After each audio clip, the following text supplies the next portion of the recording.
welcome back. I feel like I've posted like 2 or 3 hauls back to back. Maybe I haven't, but I feel like I have. And I haven't been acknowledging what I've read recently. So I decided I was going to do that. And I've got a stack of things to get through here. So we're in it together. And I'm actually going to do a combo video of this because I actually have a list of some things that I want to get through before the end of the year. And I'm going to be honest, this list is looking a little ambitious, so I'm going to have to talk about what I've read before I can even get to that list. And I'm going to acknowledge that I did in fact add more stickers to my notebook or reading journal rather. I mean, it's the same thing. But when I ordered some of the books in my Pango haul that I'm sure you've seen, they sent me stickers, so I decided to include them.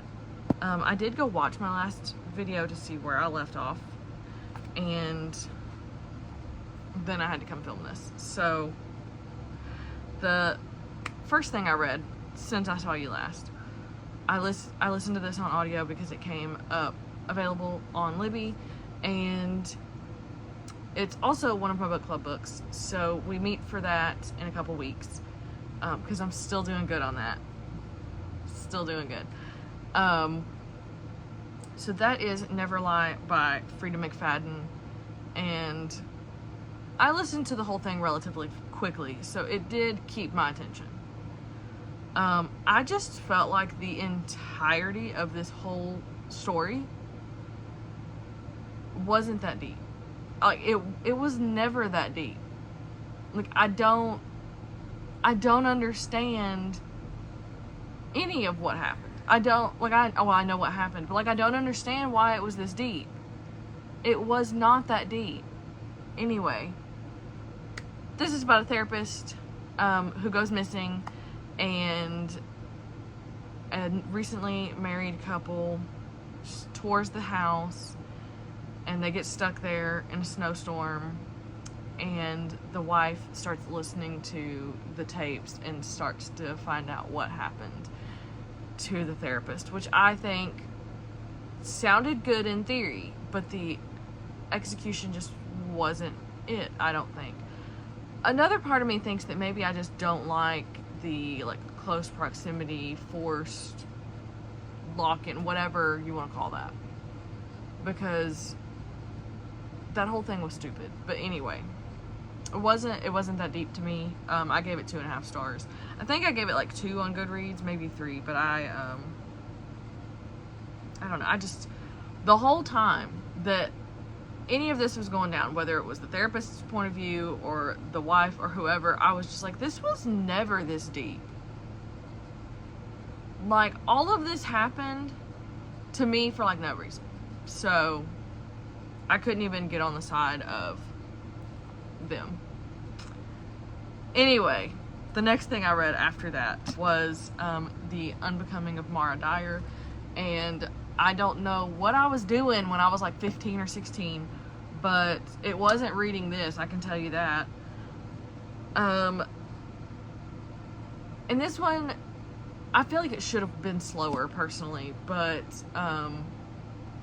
Mara's wakes up, has very few memories of the last few days. Her friends were killed in an accident, but she somehow survived, and she just starts kind of struggling. So her and her whole family move to Florida, and she has to go to a new school, and it's a private school. That's not mentioned in the back, but that is worth mentioning, I think. And she goes to this new school, and she meets a mysterious boy, and on the back of the book says he seems to know more about her past than she does. I don't know if that's necessarily true, but anyway, but then she starts seeing things that aren't there, and it's very teenage angsty, very, very page turning. Even though this definitely is setting up for the rest of the series, I was invested. I devoured it, and I gave it 5 stars, and I mostly 5 stars because I devoured it. Because if it had not been devoured like that, it wouldn't have been a page turner. So 5 stars to The Unbecoming of Mara Dyer by Michelle Hodkin. I shouldn't have even tried that. That was rude. And this is volume 1 of the trilogy, but there's like 4 books in this series, so I'm confused. Well, there's a spin-off series, so I guess that's what that is. But devoured that one, and I should have been reading that when I was younger, although I don't know if I would have appreciated it when I was younger, actually. And then the next one we have, it's another letdown, actually. I probably should have put the letdowns together, maybe. And I've seen a lot of love for this online, and maybe I'm in like the wrong groups or following the wrong people, I don't know, because I genuinely don't think we read the same book. Because this book looked really, really good on the shelf, and the summary looked really good, and the idea was nice. The execution, I don't think, was. Because the back of this book, and you've already seen it, so Pen Pal by J.T. Gessinger? I don't know. I don't really care that much. I'll probably never read another book by this person. The first letter arrived the day my husband was buried, and it was postmarked from the state penitentiary, and it contained a single sentence: "I'll wait forever if I have to." It was signed by Dante, a man I didn't know. Out of simple curiosity, I wrote back to ask him exactly what he was waiting for. His reply: "You." I told the mysterious man he had the wrong woman. He said he didn't. I said we'd never met, and he said I was wrong. We went back and forth exchanging letters every week that grew increasingly more intimate. Then one day the letters stopped. When I found out why, it was already too late. Dante was on my doorstep. None of that fucking happened. None of that fucking happened. I'm so tired of y'all lying on the back of these damn books, because I'll tell you exactly what happened. First of all, this letter shows up. She calls an electrician, Dante. The letters are still coming. The letters were not even relevant to the book. So I don't understand. First of all, I know why y'all are giving it 5 stars, and it's because they was doing each other for 75% of the book. That's what I know. And there was no plot. There was no plot. There was no point of this book. And I'm not even joking. This much of the book was literally them doing each other. This was the plot. I literally had to get through all that to find out the point of this book.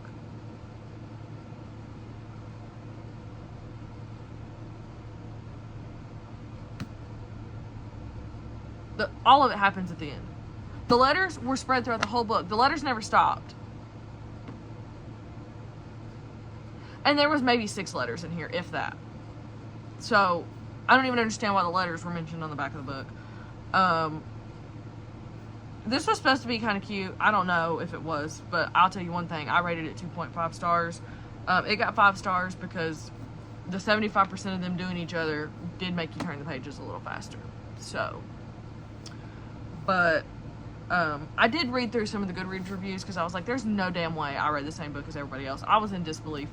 And I did find some people that said the same thing I did, amongst all those damn bullshit 5-star reviews, because I know y'all are fucking lying. Anyway, I'm sorry, that was aggressive. That was aggressive. That shouldn't have burst out of me like that. Anyway. On to better things. So, the next book. The next books that I read, I actually liked. So I got to continue, which I maybe should have continued this sooner.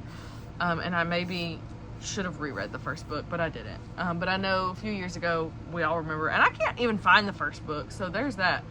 But I read Damned by Renee Audier, which is the second book in the Beautiful Quartet.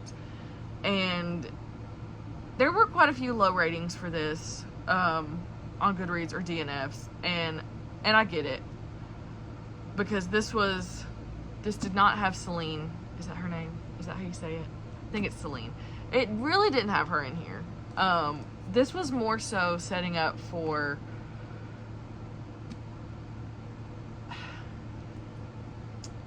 I want to say the Lion's Den, and that's not right.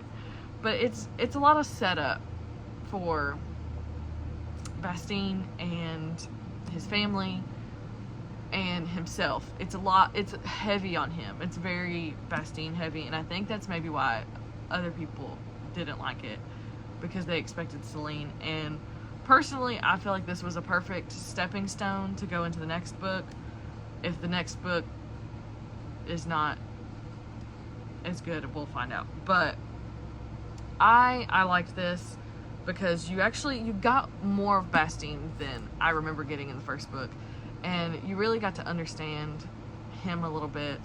I do think that the romance was a little rushed, but it is YA, so. But I loved it. I had a great time, and I think I liked that it was very Bastien based versus the first one where it was very Celine based, because I think you get, her, and you get to understand her, and then you get him. So I don't know what the next book's gonna be about, or whose point of view or anything, but I really liked this one. So I also sped to order this on Amazon, because I tried to order it from Thrift Books, which I got to reverse really fast. I didn't have any of the books that went to this series or this one, so, and I finished them and wanted to continue and didn't have any of the books left. Not that I didn't have plenty of books here to entertain me, because I have a lot of unread things, but I wanted to continue my series since I was on such a good streak. And I ordered the rest of the entire series for The Unbecoming of Mara Dyer. I ordered books 2 and 3, and then I ordered Noah's book, and I think I ordered the second one to Noah, but I might be wrong.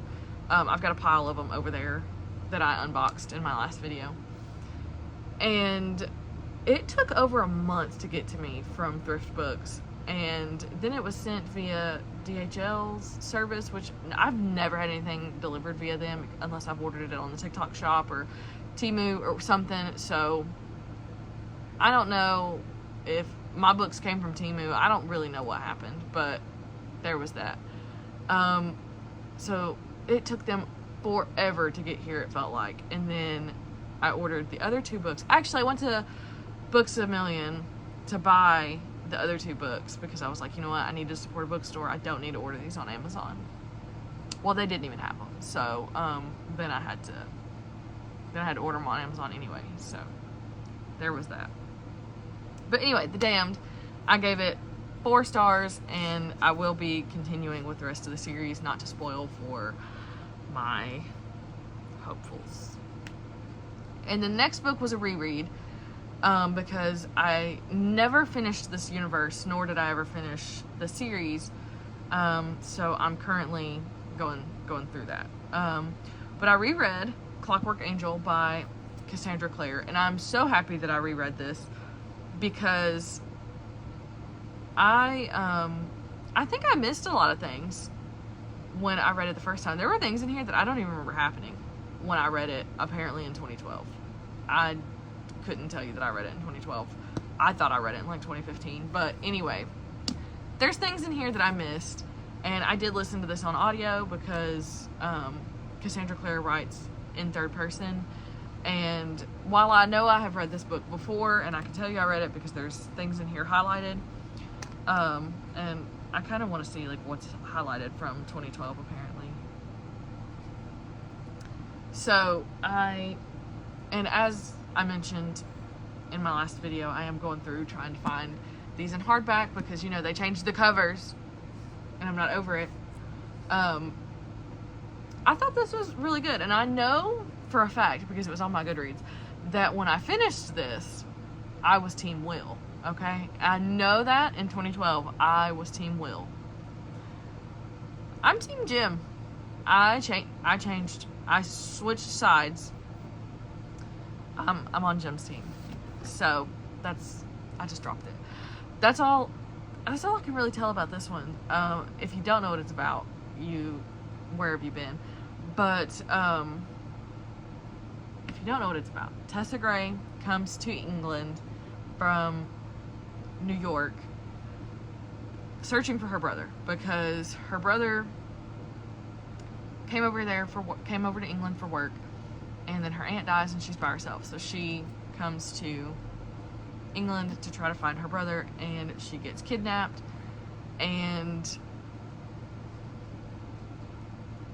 then 2 guys rescue her. Is that on the back of the book?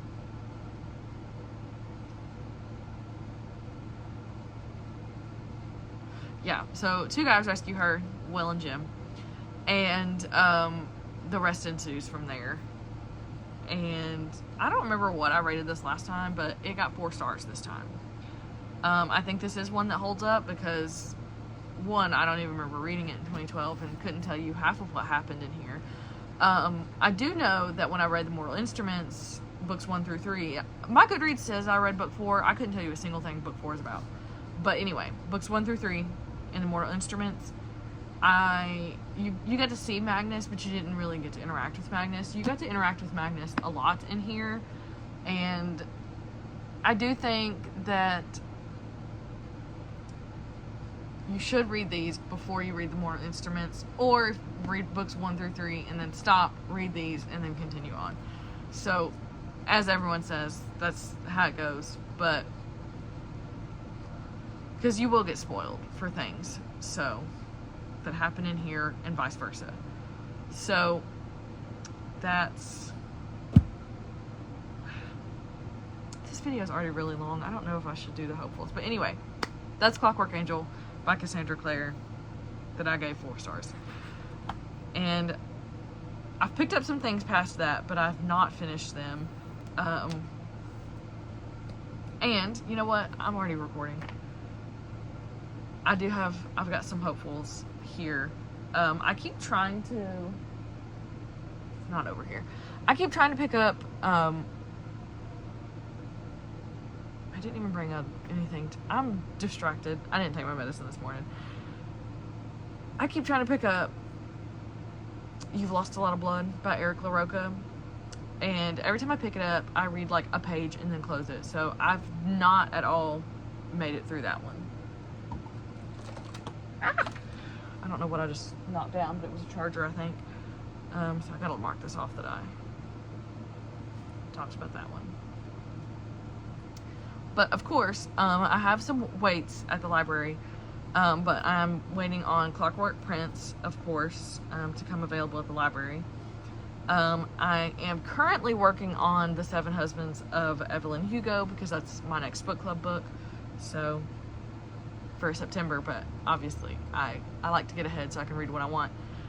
And then I'm gonna try, I don't know if these are in any kind of order, but I'm hoping to do the second Mara Dyer book, and then also to get to book 3 in the Beautiful Quartet, which is The Ruined. And these are real ambitious, but I want to get to Clockwork Princess and then finish the trilogy so I can keep it going. Also, the 3rd Mara Dyer book, whatever it was called, and then The Righteous to finish out The Beautiful, so that way I can finish a dang series, because I've been trying to finish a series for like 2 years. So any series will work, in my opinion, so I'm gonna let it be The Beautiful. Anyway, that is what I've read recently, and that I'm hoping to read here pretty soon. I'll probably see you in another haul because I can't stop buying things, so we're not even on a book buying ban anymore, but we are trying to read what we buy. So with that being said, I'll see you next time.